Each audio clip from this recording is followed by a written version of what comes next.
Stampers Kim from StampingImperfection.com. Welcome to my craft room. I have a technique I want to share with you. It's called reverse masking, and I got this technique a while ago from somebody at Stampin' Up, and I have a couple of things I'm going to do. One is I'm going to use this is a Stampin' Spritzer, and you just unscrew this. Add a little, I'm just using 70% isopropyl alcohol that I got from my local pharmacy. It's like $1 for the container. It's not very expensive. And I'm going to fill it. Can you see that I filled it about 2/3 full or so? A little bit more than half. And then I'm going to use my re-inker, and I'm using Pear Pizzazz. My color scheme today, I'm going to use white card, Pear Pizzazz ink, and Night of Navy ink. And I'm going to put about 10 drops in here or so. And then I'm going to shake it up and see if it's dark enough. I might have put more than 10 drops. You have to experiment with the number of drops. You might want to experiment on scrap paper. But then I just mix it up back and forth and roll it in my hand a little bit. And it's going to be lighter when it dries, so let's see how this works. If I don't like this, I can always add more and re-spritz it. So what I am taking here to start with is I am using one of my butterfly framelits, and I just had it here. Yep, it's the bold butterfly framelit, and I actually cut out with my Big Shot a piece of white cardstock and a piece of copy paper. So I cut the two out at the same time using my magnetic platform, and I'm just going to put that aside because I'm done with that now. So for the next part of this, I'm using my card base, which I have cut at 4 1/4 by 11. I scored it at 5 1/2, and then I'm going to take the cardstock,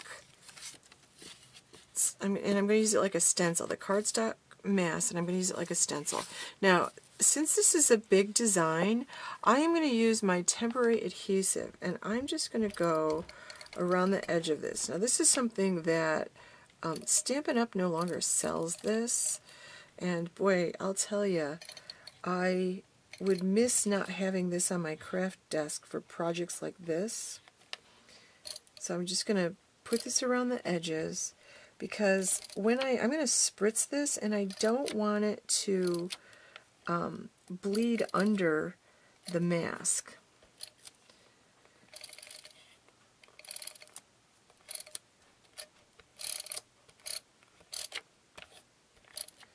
And this, I'm not going to like push this down or anything, so this is pretty good about not sticking. And I can use my adhesive remover if I have trouble getting it off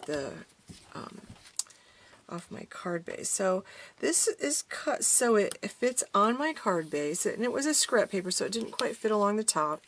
So I'm going to use some Post-it notes along the top, and I'm covering up where the card sticks out from underneath my mask, and I'll put a couple down here too. Okay, and then I'm going to just use my spritzer, and one of the keys I learned about using the spritzer is when you remove the cap, the spritzer hole should face away from you, and I tend to hold it back away about 5 or 6 inches and spray sort of at an angle. And you don't want to get it too wet, because if you have water pooling, that water will go underneath your mask, and that will it will cause you not to have nice, neat edges. So now I can take these off, and I'm going to need to give this time to dry, so I'm going to do that.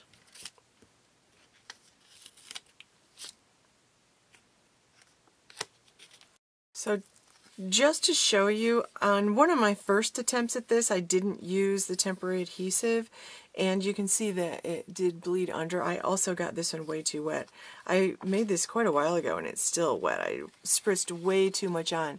So a gentle spritz, you don't want to like spritz over one area more than twice, and even sometimes twice is too much. Okay, so I have this, and I really like the way this is looking, and I was thinking about using, I just got that gigantic, I just got this stamp set, A World of Thanks, and it's one big background stamp, but I realized that the thanks are maybe bigger than I want them to be. Can you see how big that is?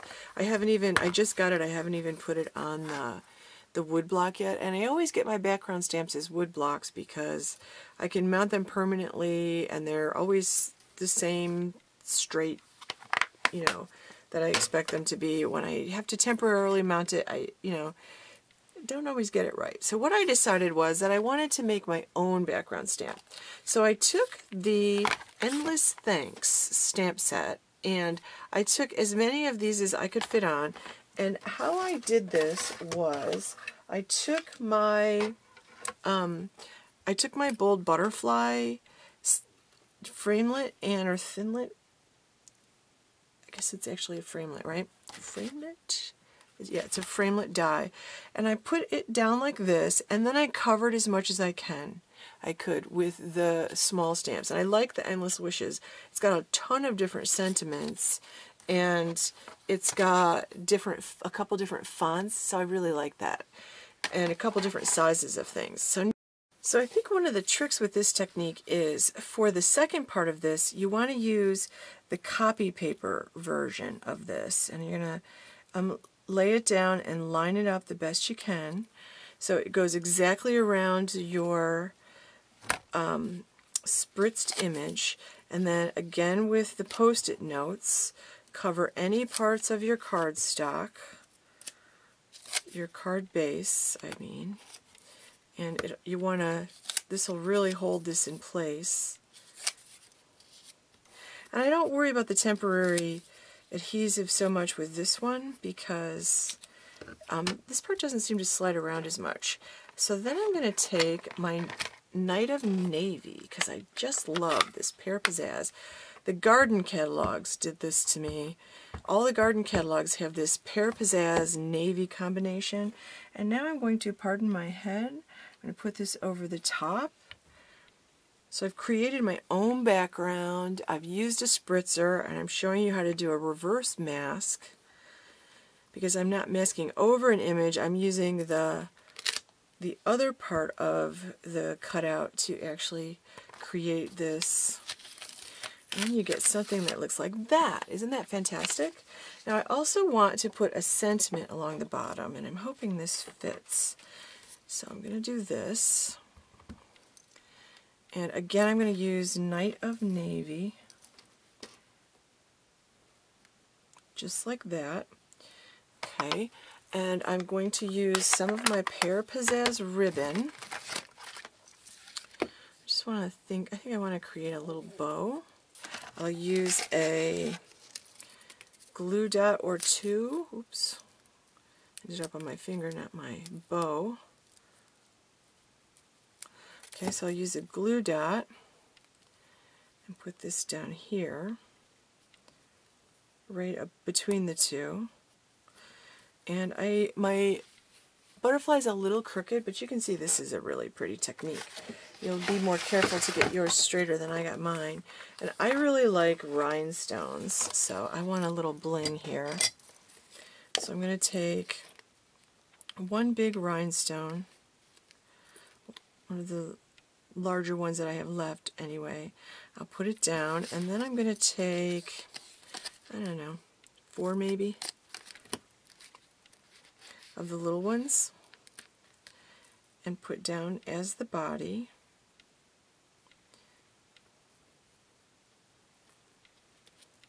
Just like that, and then I'll take a couple other rhinestones and add them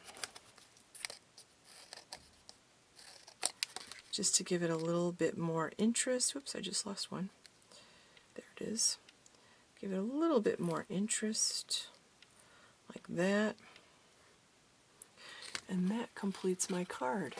So there you go, very quick little technique card, and pretty clean and simple. So that's a technique you can give a try. Thanks for watching. Stop on my blog at stampingimperfection.com for more ideas. And if you're interested in buying any of these products like the Bold Butterfly Frameless Dies or the Endless Thanks stamp set and the other Thank You Came From One Big Meaning stamp set, stop by my store at mystampingstore.com to purchase all the supplies that you need. Thanks for watching.